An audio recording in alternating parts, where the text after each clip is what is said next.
you so much for doing this. Oh no, thank you for chatting. Yeah, for sure. Well, congratulations on a fantastic movie and a great score too. Oh, thank you. I assume it's a great feeling to not only still be able to talk about it, but also see how it continues to resonate with so many people even months after its release.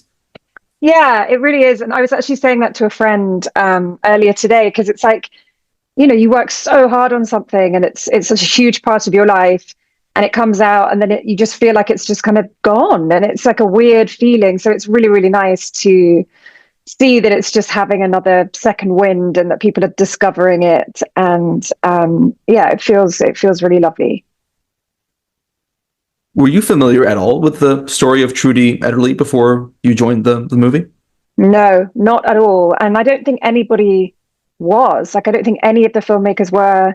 Um, and I think that was one of the driving forces for all of us was just to try and bring this story to people's attention because it was like she'd been kind of like forgotten in time. Like there was just no, she's not a name that you're kind of that's spoken about at school or in all of those amazing books about women. She's always seems to be left out. And I couldn't, when I saw that footage of the parade, I mean, I just couldn't believe that I'd never heard this woman's name. And this is relatively recent. It's not even that long ago.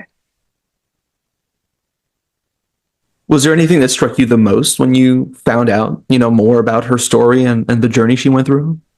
I mean, just all of it, but more and more as it kind of reveals itself. The just the fact that she actually managed to do it, but I suppose the context of the time where women weren't even allowed to swim in a public swimming pool, and the idea that she had this idea and belief in herself that she could do something so difficult that at the time very few men had even successfully managed it.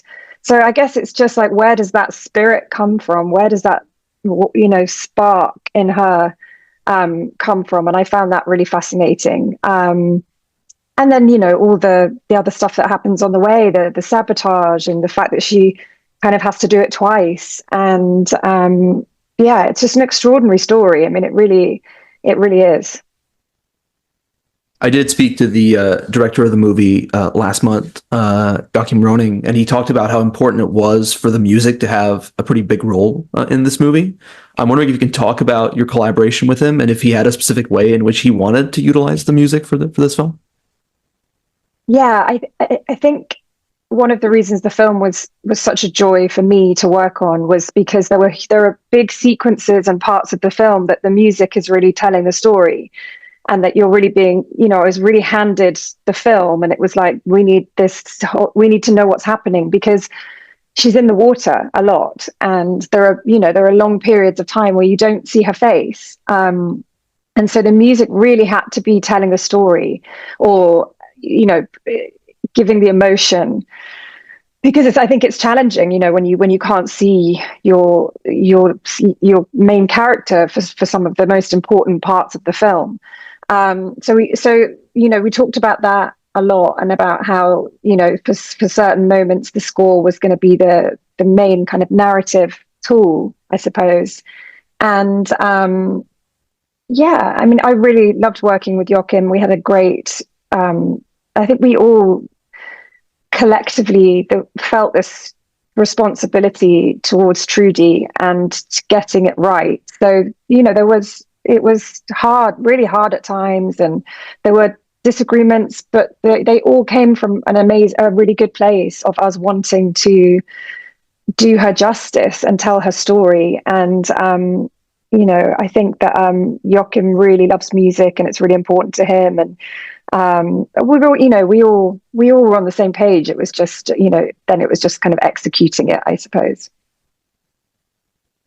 And it's very interesting in the movie how they represent swimming. There's a certain rhythm to it. There's a certain musicality to it, just the way in which Trudy swims. I think there's a scene in the movie where Charlotte at the beginning explains to Trudy that her arms and legs, should kick at 28 beats per minute, like music. Yeah. I'm Yeah. wondering if that sort of fed into how the score was going to be composed for those specific scenes.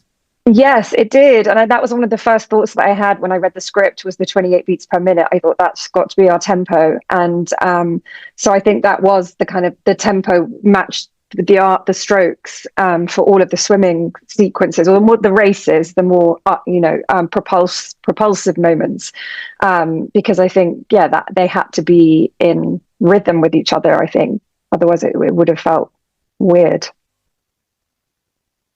And is there a way to sort of represent this rhythm through, sequences, especially at the beginning where she competes and the tension's very, very high? I think finding the right music, the right cue, which we ended up calling the race for the races and for the more athletic sides of the swimming, was really important and quite hard because you're competing with water, which is really noisy. So you have this white noise of splashing so it was trying to find frequencies and tones and things that would kind of push through all of that noise. And actually the electric cello ended up being really important, and that was a really key piece of those sequences because it just gave everything this pulse, that would stay present throughout, even if there was a lot of noise and other stuff happening. I felt like that just gave us a really good pulse and propulsion. And then lots and lots of percussion was really key as well. So just trying to get those, and bass, and have those lower tones so that you're feeling the music, even through all the white noise of the swimming. So I think those were the things that really helped. I also find it pretty interesting. I saw the movie when it came out on Disney Plus because it never had a theatrical release in my country, unfortunately. But I remember being very sort of blown away by how the cinematography and the editing were perfectly in sync with the score, which gave a specific rhythm to it. I don't know if that influenced also how the movie was scored, or I don't know exactly. Yeah, I mean, we all worked together really closely. So Una as the incredible editor, and Joachim, and that was all very orchestrated, and particularly on the big swimming sequences, there was lots of back and forth and making sure that everything was really lining up. Lots of just refining it and refining it and making sure that it was all just perfectly in sync for those, particularly for those sequences. And in the first half of the movie, we mostly see the joy that swimming brings to Trudy, especially when she begins to win. And we see this montage. She wins pretty much every competition that she's been a part of. And then swimming becomes far more dangerous and horrific when she goes through that, English Channel swim. Was there a specific balancing act that you wanted to represent between the first two halves, the two halves of the movie? Yeah, I guess in some ways I saw it in three acts. And I think that for me, I always, the moment where she runs into the water for the second attempt, for her second swim, where the journalists find out and they're chasing her across the beach, and she jumps in and she's smiling, and that is the last act. And I kind of feel like everything really turns, the music really turns for me in that moment. And it just, I guess, the scope gets bigger, everything gets more epic, everything gets more emotional, and there's no holding back anymore. Whereas I feel like, because this the first time she attempts to swim the channel has to feel really exciting, and you can't presume that everybody knows the story, so you don't want to give it you want it to feel like she's going to do it, and this is very exciting. But I also knew that she doesn't, and that we have to save that real joy and triumph and suspense for the second time, the second attempt. So I suppose there was a bit more restraint in the earlier parts of the film, and trying to just pace where we were at, because there's so much to come. So I think that was quite challenging, just getting that pacing right. And you're right, at the beginning when she's learning to swim and it's with her sister, and there's a playfulness, there's a lightness to all of it, it's fun. And I suppose when she goes to the Olympics is when that all turns, and I feel like that's when she gets her first real knock, and defeat. And I think she feels responsible, and she realizes that actually that losing those races had a profound effect on women everywhere. And I think that's when that seed's planted of, what could I do to readdress the balance? How can I do something meaningful that will change this? Because I think she took that very personally, and took the responsibility of them cancelling swimming from the Olympics, for women. So I think, yeah, that's probably when the film starts to, I think, when Trudy's journey starts to change. And how do you make sure that the music always stays in service of Trudy's story, from her childhood when she was afflicted by measles to the final scene where she overcomes all the challenges of swimming the English Channel and actually accomplishes that feat?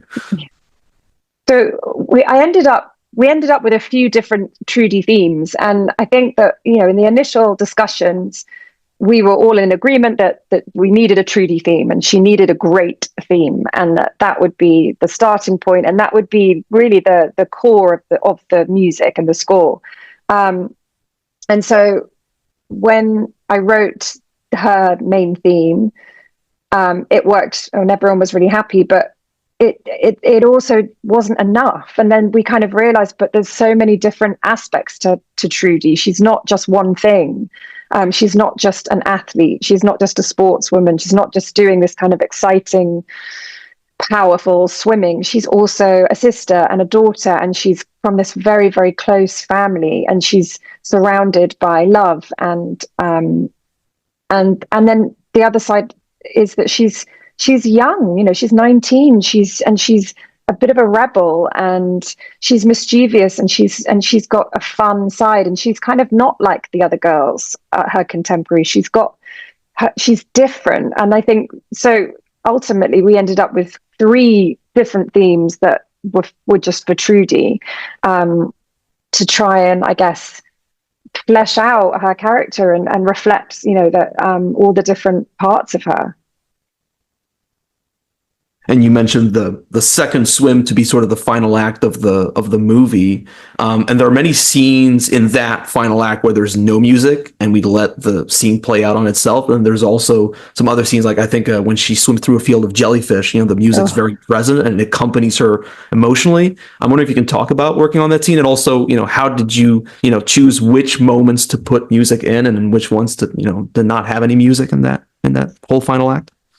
It was a trial and error process. And I think we knew that the last 15 minutes was going to be very music heavy. There was just from her getting lost, and that whole sequence with the fires and the beach, and then the swim, and then she gets there, and then there's the celebration, and then there's the New York parade, and then there's the archive footage. So there's a good 15 minutes of so we were very aware, and it's something that Joachim would talk about a lot, was how we don't want to kill the audience with music. We want it to still feel meaningful, and to still feel like it's effective. It's affecting and effective. So I think whenever there was an opportunity to not have music and to have some quiet and some still, we definitely tried that. And then sometimes there were sequences that we tried that, and actually it just really felt better with music. And so some things came and went and changed. The jellyfish, I think, always had to have some music, because to just, I guess, make it feel just more treacherous, more suspenseful, more scary, and then ultimately more triumphant when she makes it.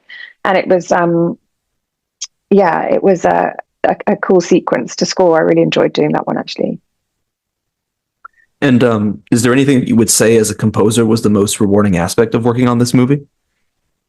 I would say definitely working with Jerry, because I think if you look at his track record for music and scores, it's just kind of extraordinary. And having worked with him, I can see why, because that's not an accident. He is incredibly involved. He loves the scoring process, and he loves melody, and he loves tunes, and that was just so incredibly rewarding and wonderful to write in that way, and to have him respond to things, and he was always so clear about what he wanted. And so I think kind of getting to experience working with him, getting to watch how he works, how he makes decisions, how he thinks about the film and the story, was just a total yeah, I just felt very lucky. I kind of was pinching myself a lot.